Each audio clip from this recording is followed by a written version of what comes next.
కూటమి ప్రభుత్వంపై మాజీ మంత్రి గుడివాడ అమర్నాథ్ విమర్శలు గుప్పించారు. రాష్ట్ర బడ్జెట్లో పేదల సంక్షేమం ఎక్కడా లేదని మండిపడ్డారు. 2 ఏళ్లలో 2.5 లక్షల కోట్లు అప్పులు చేశారని ఆరోపించారు.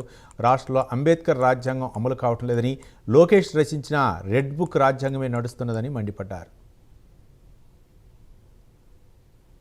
మార్కెటింగ్, ఈవెంట్ మేనేజ్మెంట్ ఇవి మాత్రమే ఈ రాష్ట్రంలో జరుగుతూ ఉన్నాయి తప్ప రాష్ట్రంలో ఏ రంగానికి కూడా మేలు చేసినటువంటి పరిస్థితిలో ఈ ప్రభుత్వం లేదు. నిన్న మొన్న బడ్జెట్ ప్రవేశపెట్టారు. మొట్టమొదటిసారి అసలు అప్పు ఎంత తీసుకున్నారో, ఎంత ఖర్చు పెట్టారో, దేనికి ఖర్చు పెట్టారో, బడ్జెట్ ఎస్టిమేట్స్ ఏంటో కనీస అవగాహన లేనటువంటి కూర్పు ఏదైతే ఉందో నాకు తెలిసి బహుశా స్వతంత్రం వచ్చిన తర్వాత ఆంధ్రప్రదేశ్ రాష్ట్ర చరిత్రలో ప్రవేశపెట్టినటువంటి బడ్జెట్ ఏదన్నా ఉందంటే మొన్న ప్రవేశపెట్టినటువంటి బడ్జెట్. సహజంగా అప్పులు చేసినటువంటి ఏ ప్రభుత్వం అన్నా చేసినటువంటి అప్పుకి ఖర్చు ఆ రాష్ట్రంలో ఉన్నటువంటి పేదవాడి సంక్షేమం కోసం, రాష్ట్ర అభివృద్ధి కోసం, రాష్ట్రంలో అసెట్ బిల్డింగ్ కోసం సహజంగా ప్రభుత్వాలు అప్పులు చేస్తూ ఉంటాయి.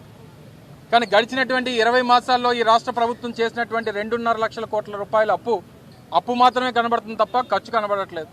పోనీగా చేసినటువంటి అప్పు ఏమైపోయిందనంటే చంద్రబాబు నాయుడు గారికి, ఆయన కొడుక్కి తప్ప ఎవరికి తెలియదు. రాజ్యంలోనే చెప్పుకుంటాం, భారతదేశంలో అతిపెద్ద ప్రజాస్వామ్యం అని చెప్పుకునేటువంటి భారతదేశంలో ఒక్క ఆంధ్రప్రదేశ్ రాష్ట్రంలో మాత్రం అంబేద్కర్ గారు రచించినటువంటి రాజ్యాంగం నడవట్లేదు.